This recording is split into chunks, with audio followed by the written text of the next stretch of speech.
In a lawsuit filed yesterday, former star Adria English claims she was trapped in a cycle of sex trafficking she never asked to be a part of because defendant Combs knew he could groom her. When we drink, I felt fucked up. You know, I felt so fucked up because I was paid as a stripper at Lyrical. I know what it takes to be drunk. I felt way more fucked up. I ain't gonna say nothing.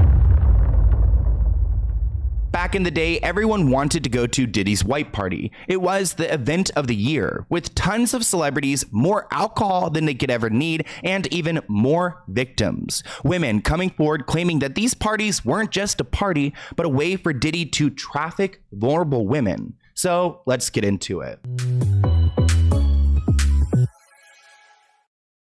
Diddy has always been known for his big white parties where a bunch of celebrities show out, but now we're learning the truth about what happened at these disturbing parties. An adult star has come forward and claimed that they were trafficked at one of Diddy's parties. Diddy has been under a federal investigation for human trafficking, so this isn't a great look for him. It's like another one to add to the list. In a lawsuit filed in New York, a former adult film star, Adria English, claimed that the rapper and CEO of Bad Boy Entertainment forced her into prostitution and sex work with guests at his annual white party. So at these parties, I guess he would force these people, like Adria English, to go and hook up with these celebrities. Now, Adria claims this happened between the years 2006 through 2009 and happened both in the Hamptons and in Miami. She was, quote, made to engage in illicit narcotics and alcohol use while employed by Diddy. In a lawsuit filed yesterday, former star Adria English claims she was trapped in a cycle of sex trafficking she never asked to be a part of because defendant Combs knew he could groom her. There's absolutely no reason any boss should be forcing any employee to do any substances, let alone, hiring someone to then force them to sleep with people. That's just so icky and gross, and I'm glad that this woman's coming forward. We've heard of this cycle before when talking about Diddy. These people who are promised careers, modeling gigs, music record labels, and they aren't given anything. They're given these false promises, and when they don't deliver, then Diddy blacklists them. Adria claims that she first met the disgraced rapper in 2004 after her then boyfriend auditioned for a Sean John modeling gig. Adria claimed that her partner and another model were asked to perform orally on Diddy in order to get the job, which they allegedly refused. So it looks like Adria's boyfriend was told, hey, if you want to get this modeling gig with Diddy, you gotta suck him off. Despite their alleged refusal, Adria claimed that her partner was given a second chance if she agreed to work as a go-go dancer at one of Diddy's white parties. And she showed up and she did her job. Here she is at the white party in the Hamptons back in 2004. So we got some proof that she was in fact there. Here's a clip of Adria explaining how she got involved with Diddy. Long story short, my ex, Anthony Gallo, goes in the room and he comes out yelling, fuck that. And I'm like, what are you talking about? He was like, I'll talk to you in the elevator. And we get to the elevator. He's like, nigga tried to ask me to suck his dick. I said, who asked you to suck his dick? He said, Diddy. I said, fuck that. But then after that, he booked him anyway because I agreed to dance at the white parties.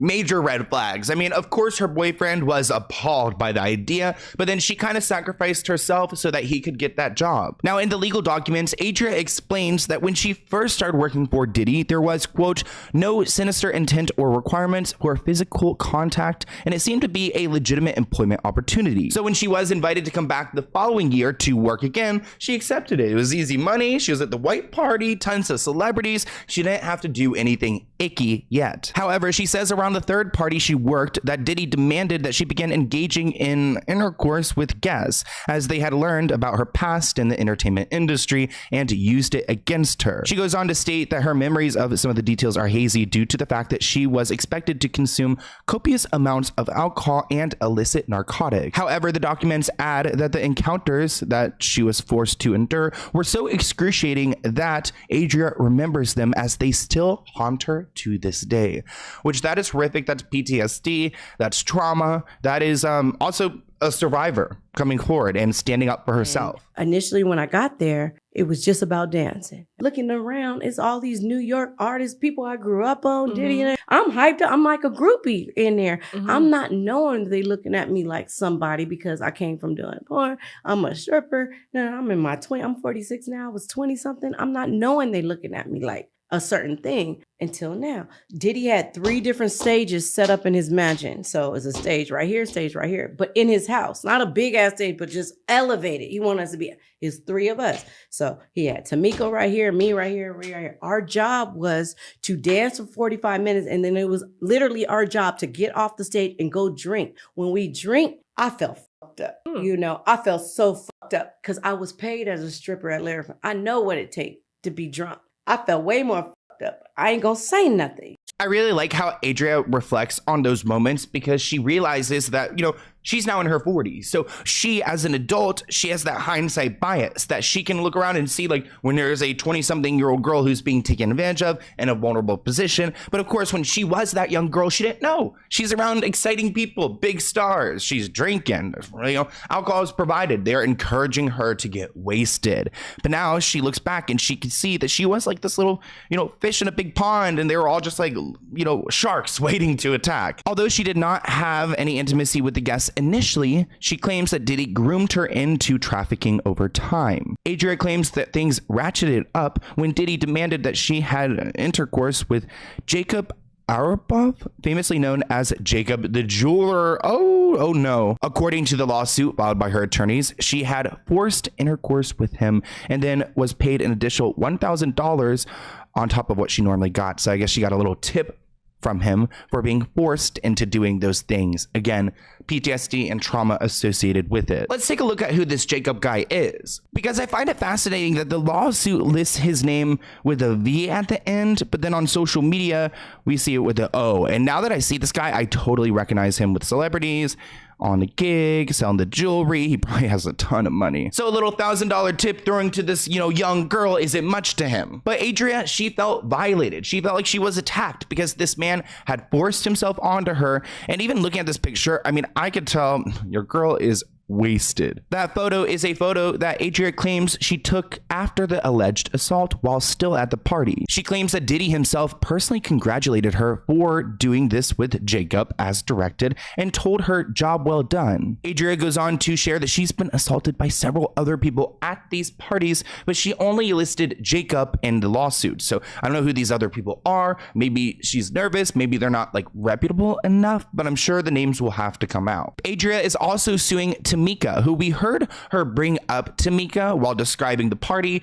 It sounded like Tamika was one of the dancers. And it sounds like this woman, Tamika, was kind of like the Ghislaine Maxwell to the Epstein for Diddy. So she was the one facilitating all of this. Adria claimed that she worked for Diddy under the impression that he would help her music career, which seems to be a theme. However, she alleged that he used her career aspirations against her with threats to blackball her if she did not do what he wanted. Although she stopped working for Bad Boy Records after 5 years, Adria claims that Diddy made good on his threats and ruined any chances she had in the music industry. Adria claims that she suffered from emotional trauma such as intimacy issues and painful memories, and that's due to the trafficking, to the forced assault, to the drinking, just these memories that are so horrific but kind of blurry because she wasn't fully coherent. Now, Diddy's lawyers have been working overtime. I mean, I'm sure they are racking up a hefty bill, but they put out a statement to this lawsuit. Their statement reads, "No matter how many lawsuits are filed, it won't change the fact that Diddy has never assaulted or trafficked anyone. We live in a world where anyone can file a lawsuit for any reason and without any proof. Fortunately, a fair and impartial judicial process exists to find the truth, and Diddy is confident that he will prevail against any and other baseless claims in court." What drives me insane is that Diddy denied Cassie's like lawsuit, and then we found out that Cassie was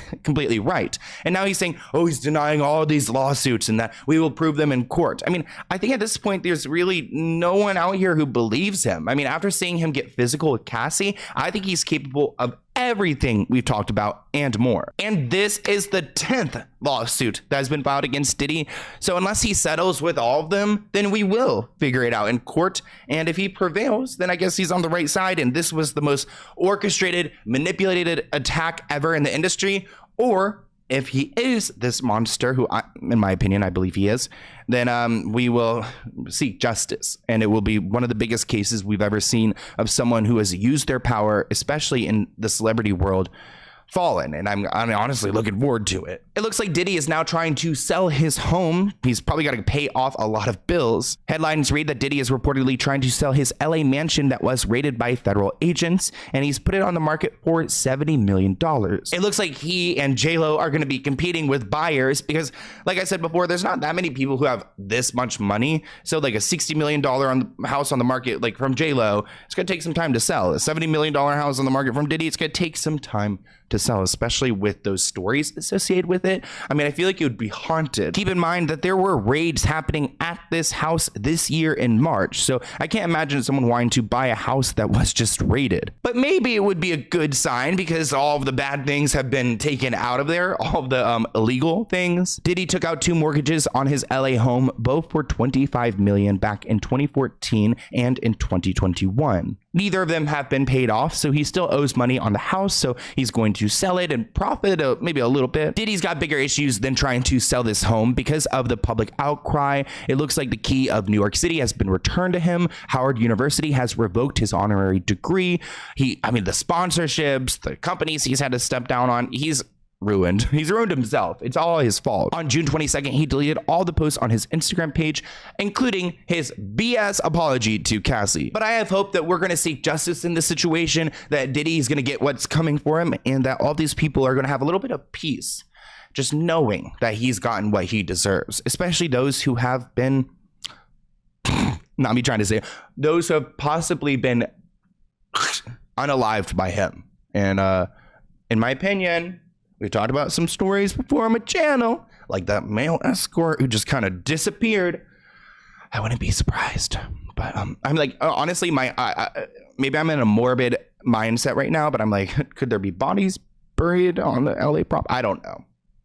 I would hope that he's like, not that dumb to, leave the body on the property. Why am I even talking about a body? Okay, let's talk about the assault. Okay, let's take care of that first before we start looking into, I guess, the people who have gone missing. But wow, I've got so many, like, I don't want to be like I'm a Diddy expert, but I'm so, like, we've talked about so much of this that I've got things going through my mind. Like, remember all the people who were like killed off at Bad Boy Records? Like, what happened to them? And the people who almost were killed off. So like Big Al, I believe he's one of them. But I want to hear what you guys think in the comments below. Right now, I am in Vegas. If you guys cannot tell, I'm in a hotel room. I am so ready to be home. I've been traveling so much lately. I'm sure you guys are like, where's the studio? We missed the studio. I miss the studio too. But I'm leaving Vegas today, and I will be home, and I'll be home for a while and relaxing. And I'm excited to get back into my routine. What have you guys been up to lately? Do you have any vacations, any trips? I feel like when I go on trips, obviously I enjoy them, but I also love being home. I just love being home, don't you guys? But I hope you enjoyed this video, and I'll see you in a new one soon. Bye, guys.